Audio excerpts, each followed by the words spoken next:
Halo Kultivator Junior, selamat datang di dunia novel.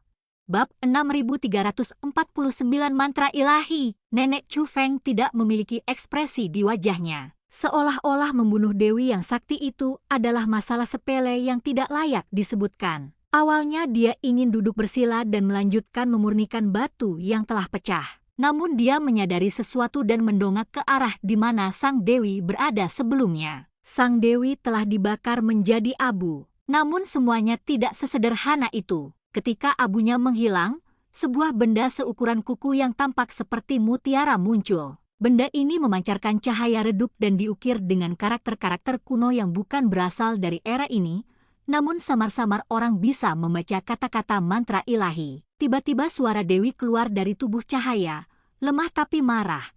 Beraninya manusia biasa membunuh Dewi?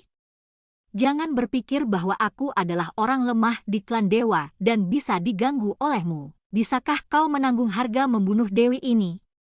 Meskipun suara Dewi itu dipenuhi dengan niat membunuh, setelah kalimat ini bergema, tidak ada suara lagi. Sebaliknya, tubuh cahaya itu pecah berkeping-keping dan berubah menjadi beberapa aliran cahaya, terbang menuju Nenek Chu Feng. Nenek Chu Feng menggerakkan pikirannya, dan api yang menyelimuti seluruh gua menyusut dan berkumpul menuju tubuh cahaya. Untuk sesaat, gua itu menjadi semakin panas, dan lokasi tubuh cahaya itu bahkan membakar dan mendistorsi ruang. Namun, tubuh cahaya itu tampaknya mampu menahan segalanya. Ia mengabaikan api yang lebih kuat dan akhirnya menembus kepala Nenek Chu Feng. Nenek Chu Feng mengerutkan kening, tetapi tidak menunjukkan tanda-tanda kesakitan. Sebaliknya, matanya menjadi jauh lebih cerah, seolah-olah dia telah mendapatkan kembali kesadarannya. Apa yang baru saja dia katakan? Chu Feng? Chu Feng? Mengapa terlihat begitu familiar? Matanya berusaha mencari petunjuk. Suara-suara yang tak terhitung jumlahnya bergema di telinganya. Itu adalah percakapan orang-orang di dunia yang tidak sengaja didengarnya saat berjalan-jalan. Saya mengabaikannya saat itu, tetapi sekarang saya telah mengekstrak banyak petunjuk kunci dari suara-suara itu. Saat kesadarannya menjadi lebih jernih, matanya juga menjadi lebih jernih.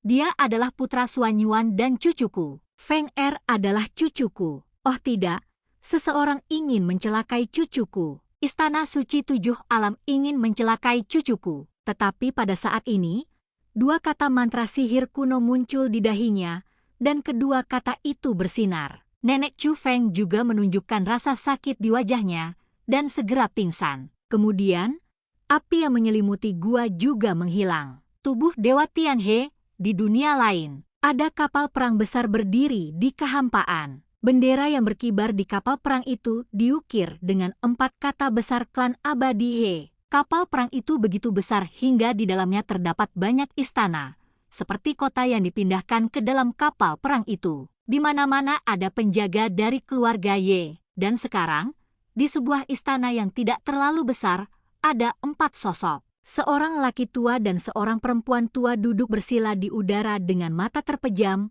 seolah-olah mereka sedang berlatih.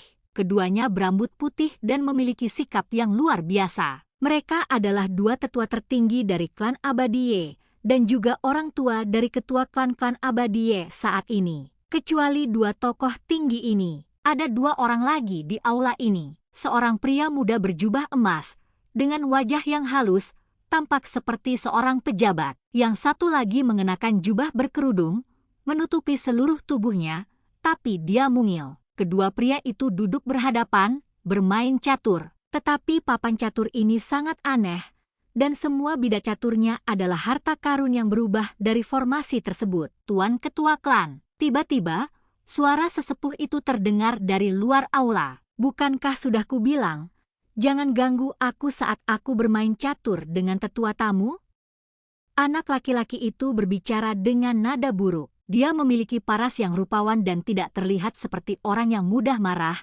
Namun saat dia sedang tidak senang, perasaan tertekan yang mengerikan menyeruak keluar dari istana. Ternyata dia adalah ketua klan abadi Ye saat ini. Para tetua di luar aula sedikit ketakutan, tetapi mereka mengertakkan gigi dan berkata, Tuan Ketua Klan, kartu kehidupan tetua Ye Zun rusak. Setelah kata-kata itu diucapkan, apalagi sang ketua klan. Kedua tetua tertinggi juga membuka mata mereka. Ketika pintu kuil didorong terbuka, saya melihat sesepuh berlutut di luar pintu, memegang nampan di tangannya. Ada 37 kartu kehidupan di nampan itu, dan masing-masing memiliki nama yang tertulis di atasnya. Namun sekarang, semua kartu kehidupan telah hancur. Ketua klan-klan Abadie dan dua tetua tertinggi agak tidak percaya. Tetapi setelah memeriksa secara langsung, mereka menemukan bahwa pemilik kartu kehidupan ini memang telah meninggal. Penatua Yezun memiliki formasi pelindung di tubuhnya, tetapi formasi itu belum dipicu. Ketua klan-klan Abadie berbalik dan menatap kedua tetua tertinggi. Meskipun dia adalah ketua klan, dalam hal pengalaman, orang tuanya memiliki lebih banyak, terutama ayahnya. Meskipun sekarang dia adalah tetua tertinggi, ketua klan sebelumnya selalu menjadi ayahnya. Kekuatan terkuat di Shenty Tianhe adalah Shenty Tianfu. Mereka tidak memiliki kemampuan untuk membunuh para tetua klan kita, kata kepala keluarga Ye. Mungkinkah itu klan Abadi Zhao atau Istana Pedang Surgawi? Tanya ketua klan-klan Abadi Ye. Mereka tidak punya dendam terhadap keluarga Ye, jadi hal itu seharusnya tidak terjadi pada mereka. Mungkin tubuh Dewa Tianhe masih menyembunyikan kekuatan kuno yang tidak kita ketahui. Setelah mengatakan ini, ayah dari ketua klan-klan Abadie memandang tetua yang datang untuk melaporkan. Mungkin kita bisa mencari tahu di mana kartu kehidupan mereka rusak? Tetua Agung ada di arah ini. Sang tetua telah bersiap dengan baik dan mengeluarkan peta formasi dengan posisi yang ditandai di atasnya. Kamu tinggallah di sini. Aku akan pergi ke sana sendiri, kata ayah dari ketua klan-klan Abadie kepada ketua klan itu. Ayah, aku juga akan pergi, kata ketua klan-klan Abadie. Pada saat ini, tetua tamu berjubah panjang berjalan keluar dari aula. Bisakah kamu mengantarku ke sana? Suara seorang wanita muda datang dari balik jubah itu. Kedua tetua tertinggi tetap diam dan menatap ke arah ketua klan-klan Abadie. Kalau begitu, ayo kita pergi bersama, kata klan Abadie. Setelah itu, keluarga Abadie hanya mendesak kapal perang untuk menuju ke tempat di mana 37 tetua menghilang. Saat ini, sudah larut malam. Selain langit berbintang, ada dua pemandangan spektakuler di langit malam. Yang satu merupakan hantu dari zaman para dewa. Sisi lainnya agak aneh, seolah-olah ada lubang yang robek di kehampaan, tetapi sangat besar, dan itu adalah pintu masuk ke makam kuno. Kedua keajaiban ini lebih jelas terlihat pada malam hari. Anda bisa mendapatkan gambaran umum tanpa cara khusus apapun. Orang-orang di zaman para dewa telah mendengar tentang hal itu, jadi sekarang semua orang di dunia tengah mendiskusikan apa sebenarnya yang terjadi dengan terkoyaknya kehampaan. Dibandingkan dengan kebanyakan seniman bela diri yang memiliki keterbatasan sarana,